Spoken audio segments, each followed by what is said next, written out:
ভারতে হঠাৎ করেই আলোচনায় উঠে এসেছে একটি অদ্ভুত রাজনৈতিক দলের নাম। দলটির নাম হলো ককরোচ জনতা পার্টি বা সংক্ষেপে সিজেপি। এই দলটি এখন সামাজিক যোগাযোগ মাধ্যমে ব্যাপক ভাইরাল। তবে নতুন করে খবর হলো দলটির কোনো ওয়েবসাইট খুঁজে পাওয়া যাচ্ছে না। বিবিসি এক প্রতিবেদনে বলা হয়েছে ভারত এখন সিজেপি ওয়েবসাইটে ঢোকা যাচ্ছে না, এমনকি দেশের বাইরে থেকেও এই ওয়েবসাইটটি আর খুঁজে পাওয়া যাচ্ছে না। দলটির প্রতিষ্ঠাতা অভিজিৎ দীপ অভিযোগ করেছেন ভারতীয় কর্তৃপক্ষ তাদের ওয়েবসাইটটি বন্ধ করে দেওয়া হয়েছে। তিনি সামাজিক যোগাযোগ মাধ্যম এক্স-রেতে লিখেছেন, তেলাপোকা দেখে তাদের এত ভয় কেন? এই ককরোচ জনতা পার্টি আসলে কোনো রাজনৈতিক দল নয়। এটি মূলত তরুণদের হতাশা ও বেকারত্ব নিয়ে তৈরি করা একটি বঙ্গাত্মক অনলাইন আন্দোলন।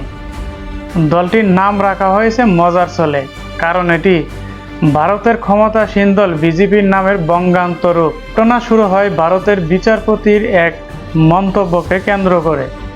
তিনি ভুয়া ডিগ্রিধারীদের তেলাপোকার সঙ্গে তুলনা করেছিলেন বলে জানা যায়। এরপর এক তরুণ ইন্টারনেটে ককরোচ জনতা পার্টি নামে এই দলটি তৈরি করেন।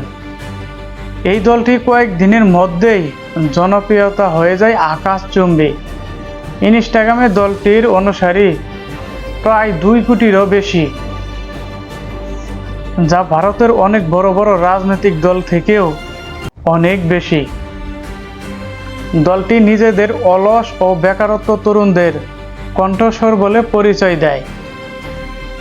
তবে যাই হোক, কোনো ডিগ্রিধারীদের ভুয়া বলে অবহিত করা উচিত নয়। যে কোনো দেশের তরুণরা যদি একবার খেপে যায়, তাহলে রাজনৈতিক পুরো পরিস্থিতি উল্টে যায়। যেমনটা হয়েছিল বাংলাদেশে, ছাত্রদের কঠোর আন্দোলনের ফলে স্বৈরাচারের পতন হয়েছে। তো সবসময় তরুণদের মূল্যায়ন করতে হবে এবং তরুণদের কর্মসংস্থানের ব্যবস্থা করতে হবে।